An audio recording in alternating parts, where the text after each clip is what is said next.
آخر اس دل کی صفائی کیسے کی جائے؟ کون سا صابن، کون سا سرف، کون سا پانی لے کر کے اس دل کو دھوئیں تو صاف ہوگا؟ دل کا علاج کرانا، دل کا علاج سے مراد کسی کارڈیالوجی کے پاس جا کر کے نہیں، وہ تو خون کی نالیوں کو تو صحیح کر لے گا، لیکن دل کے اندر جو گناہوں کا میل ہے اس کو کوئی کارڈیالوجی صحیح نہیں کرتا، اس کو ڈاکٹرز نہیں صحیح کریں گے۔ اور یہ بیماری نہ تمہیں ایکس رے میں بھی نظر نہیں آئے گی، ہاں اس کی نشانیاں بزرگوں نے بیان کی ہیں، تم خود پرکھ سکتے ہو۔ اگر قرآن پڑھنے میں دل نہیں لگتا ہے تو سمجھ لو کہ دل کالا ہو رہا ہے، مسجد میں زیادہ دیر بیٹھنے میں دل نہیں لگتا ہے تو سمجھ لو کہ دل کالا ہو چکا ہے، اللہ کی راہ میں خیرات کرنے سے دل ہاتھ نہیں اٹھتا تو سمجھ لو کہ دل پورا کالا ہو چکا ہے۔ ایسی نشانیاں بہت ساری ہیں۔ آیات قرآنیاں پڑھی جا رہی ہیں، سننے کا شوق نہیں، لیکن وہی گانے گھنٹوں سنتا ہے، یہ دل کے کالے ہونے کی علامات۔ تھوڑی دیر اپنے والدین کو دیکھ نہیں سکتا، لیکن گھنٹوں غیر محرم عورتوں کو دیکھنے کا شوق ہے۔ کلام پاک کو تھوڑی دیر کے لیے نظر بھر کر کے دیکھنا نہیں چاہتا، لیکن موبائل میں گھنٹوں بیٹھا رہتا ہے۔ یہ تمام چیزیں دل کے سیاہی کی علامات ہیں میرے عزیز۔ اگر علاج نہیں کیا تو یہ پتھر ہو جائے گا، یہ پتھر ہو جائے گا، اور پھر اس کا علاج بھی نہیں ہو پاتا۔ اسی طرح مرے دل کے ساتھ دنیا سے وہ چلا بھی جاتا ہے۔ آخر اس دل کی صفائی کیسے کی جائے؟ کون سا صابن، کون سا سرف، کون سا پانی لے کر کے اس دل کو دھوئیں تو صاف ہوگا؟ نہیں میرے عزیزو، یہ دل صرف اور صرف اللہ کے ذکر سے پاک ہوتا ہے۔ قرآن نے کہہ دیا الا بذکر اللہ تطمئن القلوب، تو اس دل کی صفائی جو ہے اللہ کے ذکر سے ہے۔ اب ایک بڑی بات میں آپ کو بتاؤں، فقہ کا ایک قاعدہ ہے، قانون ہے، شریعت کا ایک مسئلہ ہے۔ زمین پر اگر نجاست پڑ گئی کیسے پاک کریں گے آپ؟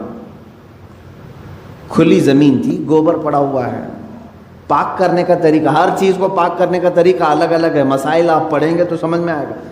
کپڑے پر لگے تو دھونا ہے، بدن پر لگے تو دھونا ہے، برتن پہ لگے تو دھونا ہے، الگ الگ طریقے ہیں سب نجاستوں کو پاک کرنے کا۔ کپڑے پر اگر نجاست لگی ہے تو 3 مرتبہ دھونا ہے آپ کو۔ کوئی غلیظ نجاست لگ گئی تو، نجاست کی بھی 2 قسمیں ہیں، خفیف اور غلیظ۔ غلیظ کا مطلب جیسے پیشاب، پاخانے وغیرہ، خفیف کا مطلب حلال پرندوں کی بیٹ وغیرہ۔ تو یہ نجاست کو دھونے کے الگ الگ طریقے ہیں، لیکن ان میں سے اگر کہیں زمین پر نجاست لگی تو اسے کیسے دھوئیں گے آپ؟ کھلی زمین، میدان ہے باہر، اور نجاست گر گئی ہے، اس کے پاک کرنے کے 2 طریقے بزرگوں نے لکھے ہیں، فقہاء کرام نے لکھے ہیں۔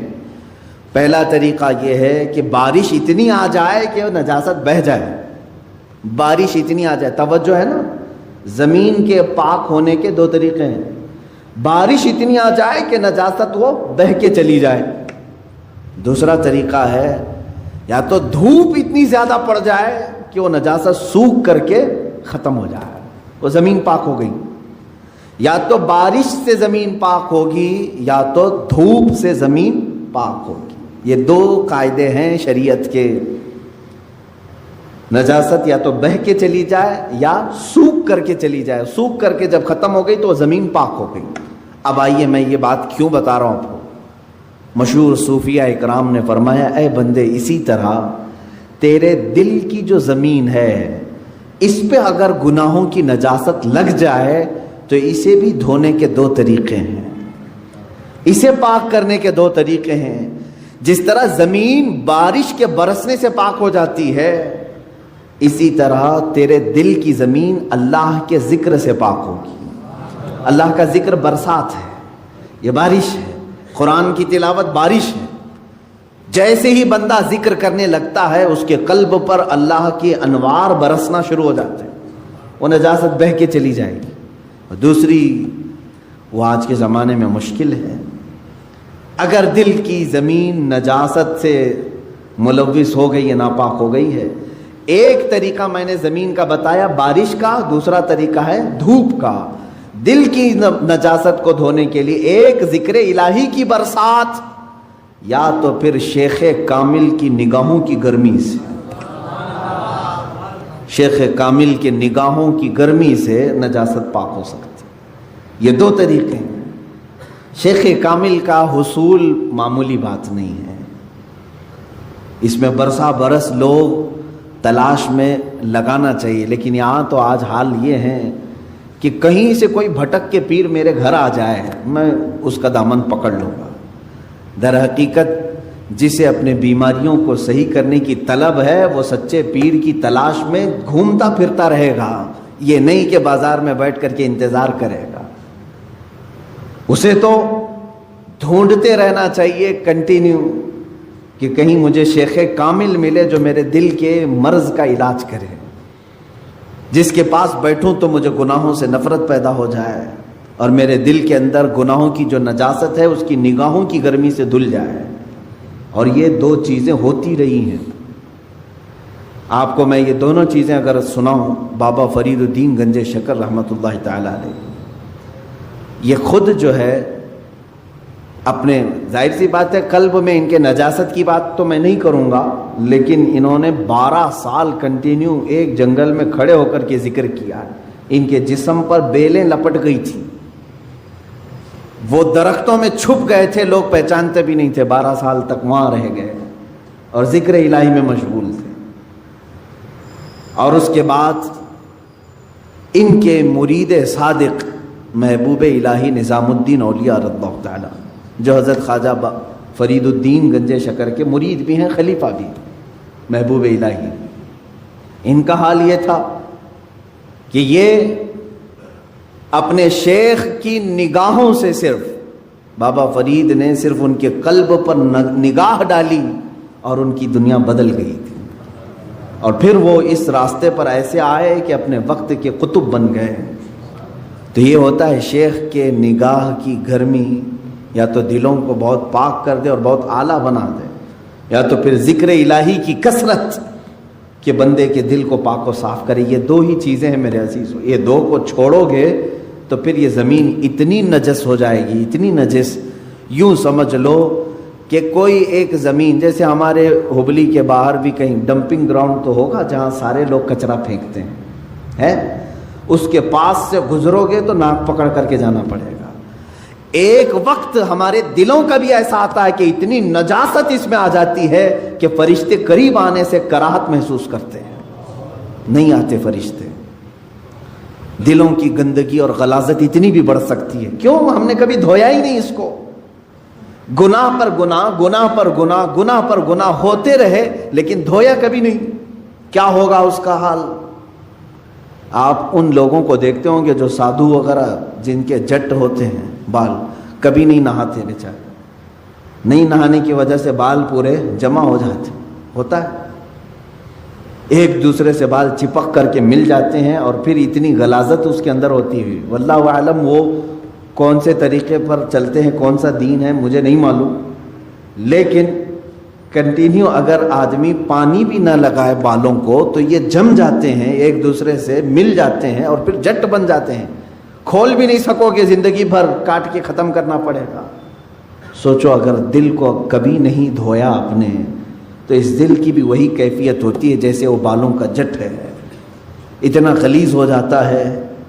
اسی لیے قرآن پاک میں میرے آقا صلی اللہ علیہ وسلم کی صفت اللہ نے کیا بیان کی ہے جانتے؟ وہ رسول تمہارے درمیان آ رہا ہے، دیکھیں 3 جگہ پر آیت آئی ہے، یہ 3 جگہ پر، تینوں جگہ پر اللہ نے یہی بیان فرمایا، وہ رسول تمہارے درمیان آ رہا ہے، یعلمہم الکتاب والحکمت ویزکیہم، تمہیں کتاب اور حکمت کی تعلیم دے گا اور تمہارے دلوں کو خوب پاک کرے گا۔ حضور کی سب سے بڑی صفت اللہ نے 3 جگہ قرآن میں کیا بیان کی؟ تمہارے دلوں کو صاف کرے گا۔ دلوں کو صاف کرنا یہ میرے آقا صلی اللہ تعالی علیہ وسلم کا طرہ امتیاز رہا ہے۔ وہ ایسے طبیب حاذق تھے کہ جس کے متعلق شاعر نے سچ کہا، ایک عرب نے آدمی کا بول بالا کر دیا، خاک کے ذروں کو ہمدوش سریا کر دیا، خود نہ تھے جو راہ پر اوروں کے ہادی بن گئے، کیا نظر تھی جس نے مردوں کو مسیحا کر دیا۔ رسول کریم صلی اللہ تعالیٰ علیہ وسلم نے اپنی نگاہ نبوت سے کتنوں کو ان کے دلوں کو پاک کیا ہے۔ کئی ایسے لوگ حضور پاک صلی اللہ علیہ وسلم کی بارگاہ میں حاضر ہوئے جن کے پچھلے زمانے کو ہم آج ذکر نہیں کر سکتے۔ عزیزان گرامی، مجھے آج اس بات کا شدید احساس ہے کہ ہم اپنی روایات بھول گئے، ماضی کی جتنی بھی ہمارے روایات تھے ہم بھول گئے۔ خاص طور پر ہندوستانی مسلمانوں کو تو ایسا نہیں ہونا چاہیے جو آج ہم چل رہے ہیں۔ کیوں جانتے ہیں آپ؟ ہندوستان میں جو اسلام آیا ہے یہ صوفیہ اکرام سے آیا ہے۔ صوفیہ اکرام کا اس میں بڑا کردار رہا ہے۔ دیکھیں کئی جگہ پر تبلیغ اسلام الگ الگ انداز سے پہنچی ہے۔ میں مانتا ہوں کہ اسلام ہندوستان میں صحابہ کے دور میں ہی آ چکا تھا، حضور اکرم صلی اللہ تعالیٰ علیہ وسلم کی حیات ظاہری میں ہی آ چکا تھا، لیکن اتنا پھیلا نہیں تھا، چند جگہوں پر تھا۔ لیکن کثرت سے جو پھیلا ہے وہ صوفیہ اکرام کے ذریعے سے۔ سلطان الہند سرکار غریب نواز رضی اللہ تعالیٰ، خواجہ قطب الدین بختیار کاکی رضی اللہ تعالیٰ، محبوب الہی نظام الدین اولیاء ہے، حضرت خواجہ علاء الدین صابر کلیری رحمۃ اللہ تعالیٰ، مخدومان ماررا، مخدومان کچوچھا، مخدوم علاء الدین پنڈوی، مخدوم جہانگیر اشرف سمنانی رضی اللہ تعالیٰ عنہ مجمعین، مخدوم جہانیہ جہاں گشت حضرت شاہ عالم قطب عالم، یہ وہ اولیاء کاملین ہیں جو تصوف کے راستے سے اسلام ہندوستان میں لائے۔ اب یہاں ان کا طریقہ کار کیا ہوتا تھا جانتے ہیں آپ؟ دیکھیں ہم بہت چینج ہو چکے آج، ہم جو ہے صرف چھلکوں پر رہ گئے اور مغز کو چھوڑ دیا۔ ہم نے چھلکے ہمارے پاس رہ گئے اور مغز کو چھوڑ دیا۔ ہم آج جلسے اور تقریروں میں ہیں، لیکن یہ تقریریں کس لیے ہوتی تھی جانتے ہیں آپ؟ ایک بھولے بھٹکے بندے کو قریب کر کے سمجھا کر کے اس کو ذکر الہی کی طرف لانے کے لیے تقریر ہوتی تھی۔ ابھی جیسے اس سنت پر ادا کرنے کے لیے میں کھڑا ہوں، ابھی ہمارے ذکر کی مجلس ہونا ہے، میں اس ذکر کی مجلس کے تک آپ کو پہنچانے کے لیے بیان کر رہا ہوں۔ تو صوفیہ اکرام کے جو بیانات ہوتے تھے اسی لیے ہوتے تھے۔ اب بیانات رہ گئے، ذکر ختم ہو گیا، تصوف کی روح تھی وہ غائب کر دی۔ خانقاہیں ہیں آج بھی، خانقاہوں میں سے یہ سارے ریت رواج ختم کر دیے گئے، کیونکہ بہت سارے خانقاہ اللہ ماشاءاللہ سب کی بات نہیں کرتا ہوں، اب خامخواہ ہو گئے ہیں، پیر پیر بنے ہوئے ہیں، منگل بنے ہوئے ہیں، وہاں پر صرف پیروں کا حال یہ ہے دیکھا۔ پھر آپ یہ سوچتے ہوں گے کہ پیروں کا ٹاپک پھر شروع ہوا، اس لیے کہ نقصان بھی انہی سے ہو رہا ہے۔ جتنا فائدہ مشائخ اور پیران نظام سے دین کو ہوا ہے اتنا نقصان بھی ان سے ہوتا ہے۔ اس کے لیے مجھے بتانا ضروری ہے، اگر ایک ڈاکٹر کسی مریض کا علاج کرتا ہے اور دوسرا ڈاکٹر مریض کو موت کے گھاٹ اتارتا ہے تو مجھے بولنا ضروری ہے کہ یہ ڈاکٹر موت کا کنواں بن جائے گا، یہ ڈاکٹر تیری صحت کا طبیب ہے۔ اسی طرح سے میں اس ٹاپک پر گفتگو کرتا ہوں میرے عزیزو، ورنہ مجھے پرسنلی کسی بھی پیر سے اس طرح کی الرجی نہیں ہے کہ میں اس کو بار بار یہاں پر لاؤں۔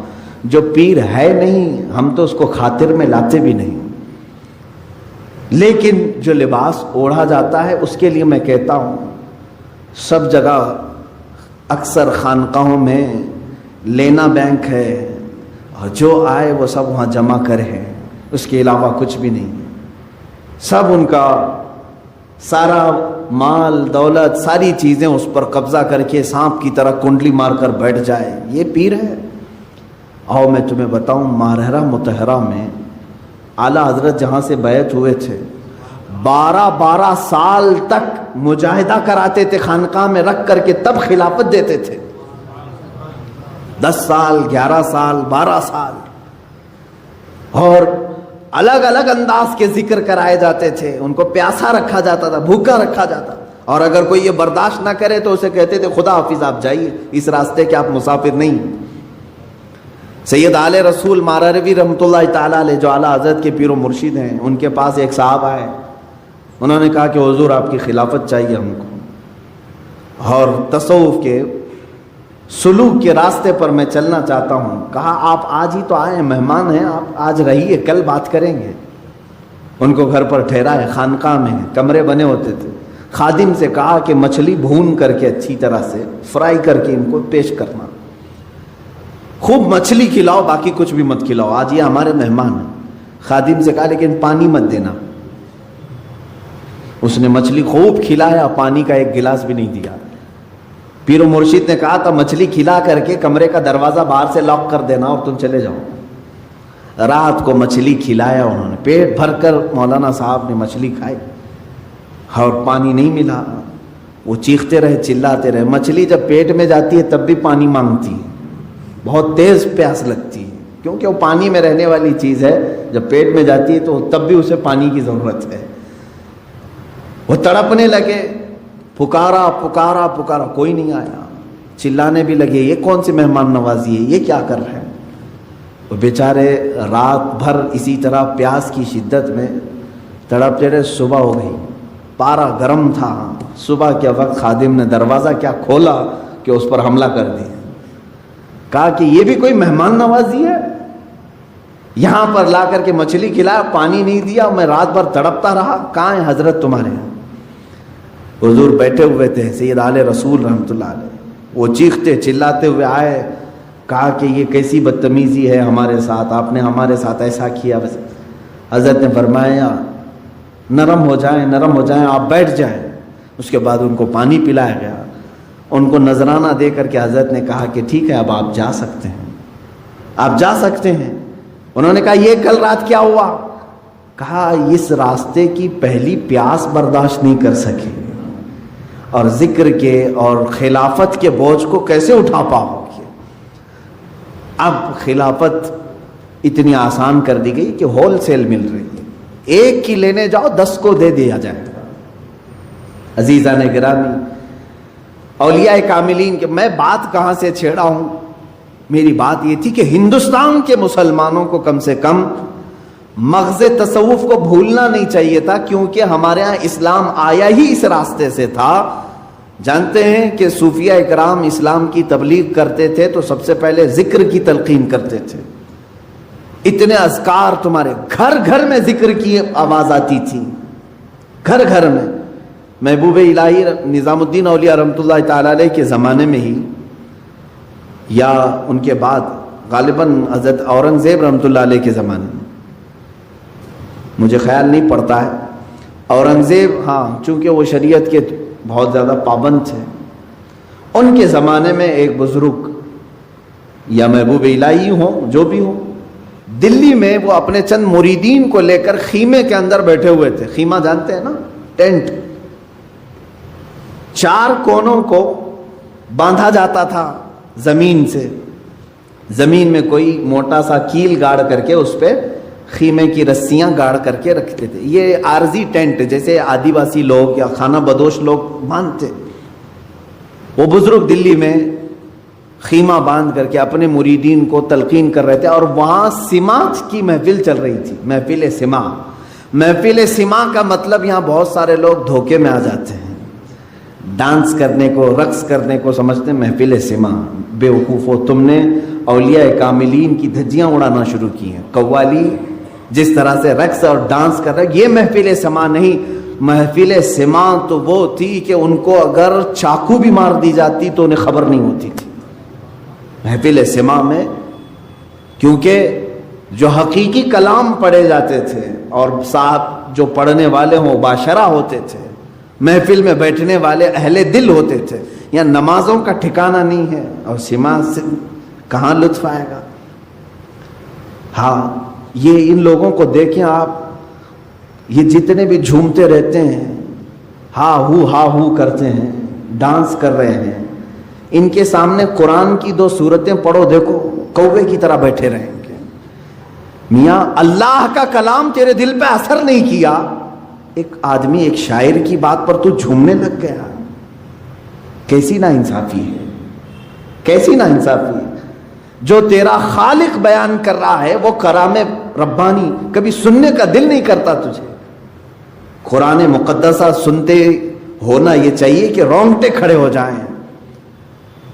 ہاں یہ اور بات ہے کہ ہمیں اشعار اردو کے سمجھ میں آتے ہیں تو ٹھیک ہے ہم جھومتے ہیں، لیکن یہ اس کو جو سما کہا جا رہا ہے وہ غلط ہے. سما کیا تھا وہ میں آپ کو بتاؤں. اصلی سما دلی کے وہ بزرگ اپنے مریدین کے ساتھ بیٹھے ہوئے ہیں, سما میں مشغول تھے. سما ایک طرح کا ذکر الہی ہے, اللہ کی حمد بیان کی جاتی تھی اشعار میں. بادشاہ وقت کا ایک نگران تھا, وہ بڑے عالم دین تھے. انہوں نے کہا تھا کہ کوئی بھی اس طرح کے حرکتیں نہیں ہونی چاہیے, کہیں پر بھی طبلے بج رہے ہوں, باجے بج رہے ہوں, یہ سب ان کے ہاں الاؤڈ نہیں تھا. اس زمانے میں جو بادشاہ تھے وہ شریعت کے بہت پابند تھے. تو ان کے نگراں نے پولیس کو حکم دے دیا کہ دیکھو اس میں ایک فقیر بیٹھا ہے, 10-12 مریدین ہیں, یہاں سما چل رہا ہے, اس کیا کریں. انہوں نے حکم دیا کہ چاروں رسیاں کاٹ دو, خیمہ ان کے اوپر گر جائے. لکڑیوں کا خیمہ ہوتا تھا. پولیس گئی, ان کی چاروں خیمے کے جو رسیاں تھیں سب کو کاٹ دیا. چاروں رسیوں کو کاٹا, وہ خیمہ جو ہے اسی طرح سے ہوا میں معلق رہا, ان کے اوپر کسی کے اوپر بھی نہیں گرا, کسی پر نہیں گرا.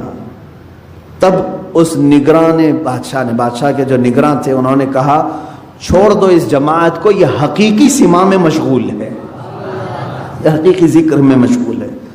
ذکر الہی کی برکت یہ ہے میرے عزیزو کہ ایک مقام ایسا آتا ہے کہ اگر آپ صحرا میں کھڑے ہو کر, میدان میں کھڑے ہو کر ذکر کے اس مقام کو جب پہنچیں گے, تب کی بات کر رہا ہوں, اگر آپ نے ذکر کرنا شروع کیا اڑتے ہوئے پرندے رک جائیں گے ذکر کے موقع پر. ہاں لیکن زبان میں وہ تاثیر آنی چاہیے. وہ کب آئے گی؟ جب دل پاک ہوگا. یوں سمجھ لیں کہ ایک حوض ہے اور ٹوٹیاں ہیں. حوض میں گندا پانی ہو تو ہر ٹوٹی میں سے گندا پانی نکلتا ہے, حوض میں پاک پانی ہو تو ہر ٹوٹی سے پاک پانی. یہ دل حوض ہے, اس کو پاک کرو گے تو ہاتھ سے بھی اچھے کام ہوں گے, آنکھ سے بھی اچھے, منہ سے, زبان سے بھی اچھے, پیروں سے بھی اچھے کام ہوں گے. یہ سب ٹوٹیاں ہیں. اور یہی اگر ناپاکی بھری ہے تو زبان کھلے گی تو غلاظت, آنکھ اٹھے گی تو غلاظت, ہاتھ اٹھے تو غلاظت. یہ ساری بیماریوں کی جڑ یہ دل کے اندر موجود ہے. اس دل کی پاکی اشد ضروری ہے. دو چیزیں میں نے بتایا, اس دل کی زمین کو نرم کرنا ہو, پاک کرنا ہو, ذکر الہی کی بارش ہونی چاہیے یا شیخ کامل کی نگاہوں کی گرمی ہونی چاہیے. بس یہ دو چیزیں دل کو پاک کرتی ہیں. عزیزان گرامی, یہ دونوں چیزوں سے آج ہم عاری ہیں. نہ ہم ذکر کر رہے ہیں اور نہ کسی شیخ کی صحبت میں بیٹھ رہے ہیں. ہم کسی شیخ کی صحبت میں بیٹھنے کا بھی وقت نہیں نکال پاتے ہیں. اللہ والوں کی صحبت میں بیٹھنا دلوں کو نرم کرتا ہے. امام غزالی رحمۃ اللہ علیہ فرماتے ہیں تم 100 رکعت اگر نماز پڑھنے کے لیے کھڑے ہو جاؤ, اس سے بہتر ہے کہ کسی اہل دل کی بارگاہ میں 1 منٹ کا وقت گزارو, کیونکہ یہاں دلوں کی پاکی ہوتی ہے. وہاں شیطان غرور لاتا ہے, تکبر لاتا ہے تمہاری عبادتوں کا. خیر, ہم یہاں پر, میں آج جو آپ کے سامنے کھڑا ہوں, ایک آپ کے اندر چینجنگ یہ لانا چاہتا ہوں کہ کبھی اس کی بھی فکر کرو. اللہ تعالیٰ نے ہمیں جسم بھی دیا ہے اور روح بھی دیا ہے. جسم کو بھوک لگتی ہے تو دن میں 3 بار کھاتے ہیں, صبح ناشتہ کر رہے ہیں, دوپہر میں کھا رہے ہیں, رات میں کھا رہے ہیں. ان میں سے ایک کھانا چھوڑ دیں تو چکر آ کے گرنے لگ جاتے ہیں. یا کچھ لوگ برداشت کرتے ہوں گے, 2-3 ٹائم کا کھانا چھوڑ دو, پھر دوسرے دن دیکھو کیا حالت ہوتی ہے. آنکھیں باہر آنے لگتی ہیں, ہاتھ پیر جھومنے لگ جاتے ہیں, کھڑا ہونا مشکل ہو جاتا ہے. تمہیں معلوم ہے کہ جسم کو ایک دن میں بھوکا رکھوں تو یہ اتنی کمزوری آتی ہے. اس روح کو کئی سالوں سے بھوکا رکھے ہو, پھر اس روح کا مقام کہاں ہوگا آج؟ روح کی طاقت حاصل کرنے کے لیے جانتے ہیں ہم سے زیادہ محنت ہندوؤں کے پنڈت کرتے ہیں جو تپسیا کرتے ہیں. ان کو جا کے پوچھو یہ جو تپسیا کرتے ہیں کیا ہے؟ آتما کی شکتی کے لیے. وہ یہی جملہ کہیں گے, آتما کی شکتی حاصل کرنا ہے. یہ اور بات ہے کہ وہ بے دین ہیں, باطل طریقے سے وہ آتما کی شکتی حاصل کر رہے ہیں, لیکن روح کی طاقت کے لیے دنیا کوشش کر رہی ہے. تمہیں تو میرے آقا صلی اللہ تعالی علیہ وسلم نے پورے طریقے بتائے ہیں. تمہاری روح پاورفل کیسے ہوگی, طاقتور کیسے ہوگی. آپ نے کبھی محسوس کیا؟ اب میں آپ سے ایک بات یہ پوچھتا ہوں, ایک بھاری بھرکم, ظاہر سی بات یہ ڈیسک ابھی 2-3 لوگ مل کر کے اٹھاتے ہیں, ایک آدمی کو اٹھانا ہو تو وہ طاقتور ہونا چاہیے نا، طاقتور آدمی یہ اٹھائے گا۔ ایک یہ چھوٹا سا ڈیسک ہے، میں اس سے بڑی چیز کی بات کروں، ایک ایسا تخت ہے کہ 80 گز لمبا ہے، 40 گز چوڑا ہے، اتنا ہی موٹا ہے، اور اس پہ سونے چاندی جواہرات جڑے ہوئے ہیں، اور اس تخت کو اس زمانے کے 80 لوگ مل کر کے نہیں اٹھا سکتے تھے۔ سلیمان علیہ السلام کے زمانے کے ایک امتی نے تنے تنہا ایک ہاتھ سے اٹھایا اور پلک جھپکنے سے پہلے بارگاہ سلیمانی میں پیش بھی کیا۔ یہ واقعہ کہیں اور کا نہیں، قرآن کا ہے، 19ویں پارے میں موجود ہے۔ ایک ان کی بات۔ دوسری چیز، امت مصطفیٰ صلی اللہ تعالی علیہ وسلم کے ولی کامل سلطان الاولیاء غوث اعظم عبد القادر جیلانی قدس اللہ سرہ شریف آپ کی بارگاہ میں چلیں، آپ کا حال یہ ہے کہ آپ ایک جگہ بغداد میں بیٹھے ہوئے ہیں، بغداد پاک میں بیٹھے ہوئے ہیں، کسی مرید نے آ کر کے کچھ چیزوں کے ظاہر کرنے کا عندیہ دیا، تو آپ نے بیٹھے ہوئے جگہ پر وضو کا برتن اپنے سامنے حاضر کر لیا، وہیں بیٹھے ہوئے تھے، کہیں گئے نہیں۔ اس کے علاوہ آپ کا یہ فرمان کہ اگر میں کسی مردے کو ٹھوکر مار دوں تو اللہ کے حکم سے وہ زندہ ہو جائے۔ اب ان کے پاس کون سی طاقت تھی؟ وہ آصف بن برخیہ سلیمان علیہ السلام کے امتی اتنا بھاری بھرکم تخت اٹھا کر کے لا رہے ہیں، کیسی باڈی ہوگی ان کی، کتنی طاقت ہوگی۔ یہاں شیخ عبد القادر جیلانی قدس اللہ سرہ شریف مردے کو ٹھوکر مارے تو وہ زندہ ہو جائے، کتنی طاقت ہے آپ کے اندر۔ طاقت کیسی تھی ان کی میں آپ کو بتاؤں۔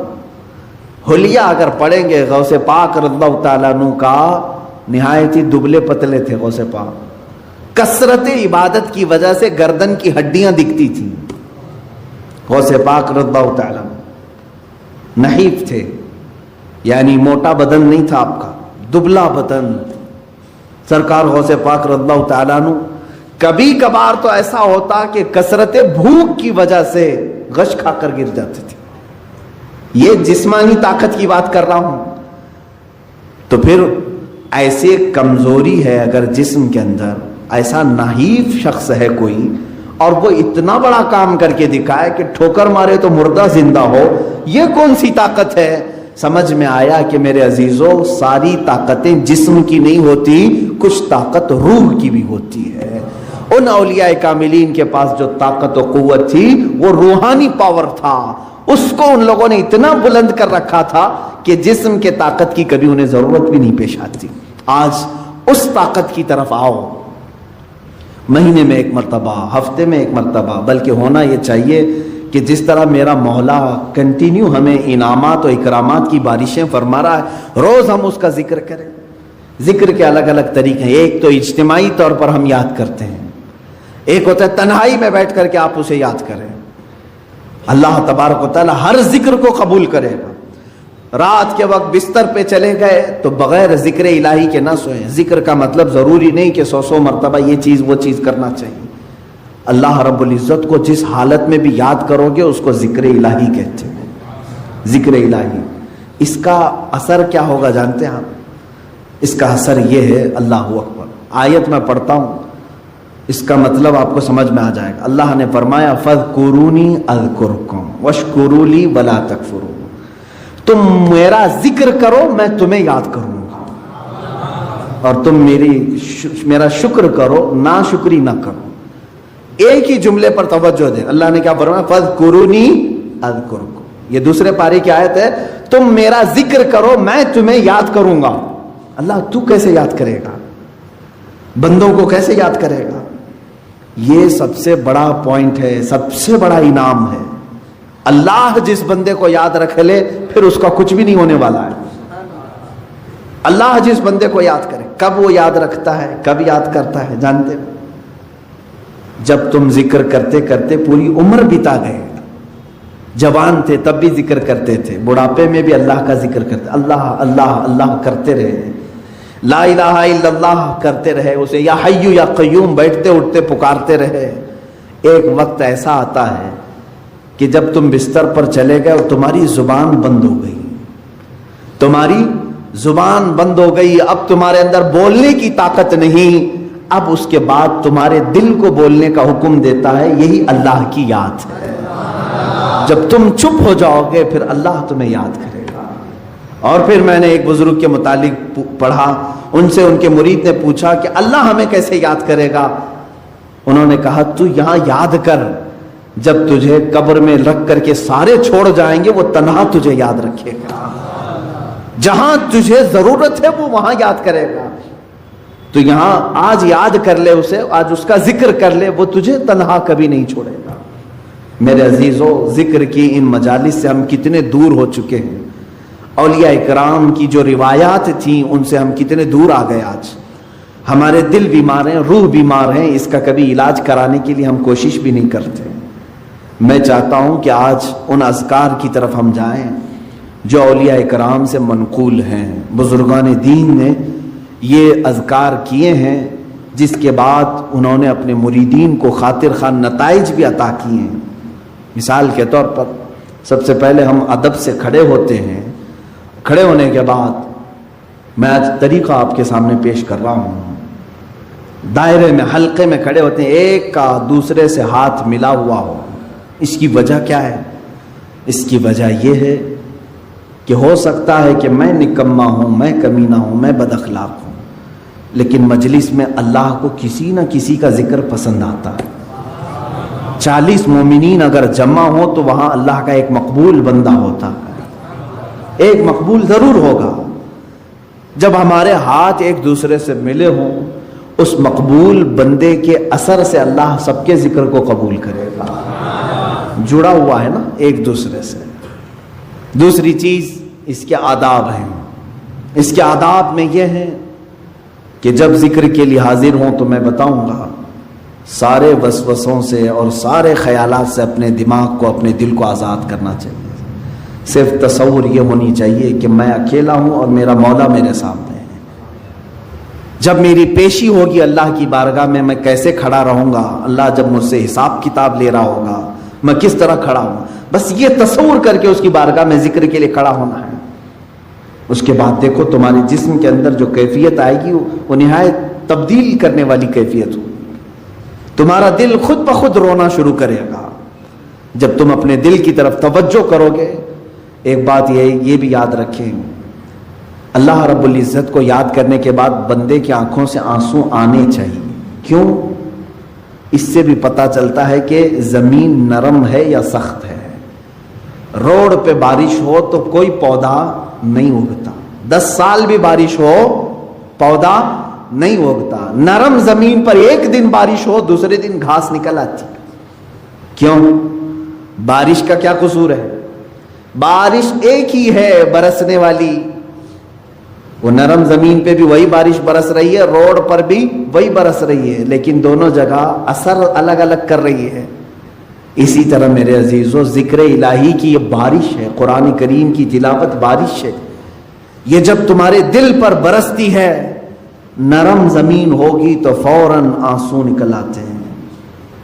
سخت اور بنجر دل ہو جائے تو وسوسے، خیالات ادھر ادھر آدمی کو دوڑاتے رہتے ہیں۔ کبھی نیند آئی، کبھی بغا سے آئے، جمائیاں آئیں، یہ تمام چیزیں ہوتی رہتی ہیں، اس کا دل حاضر نہیں رہتا۔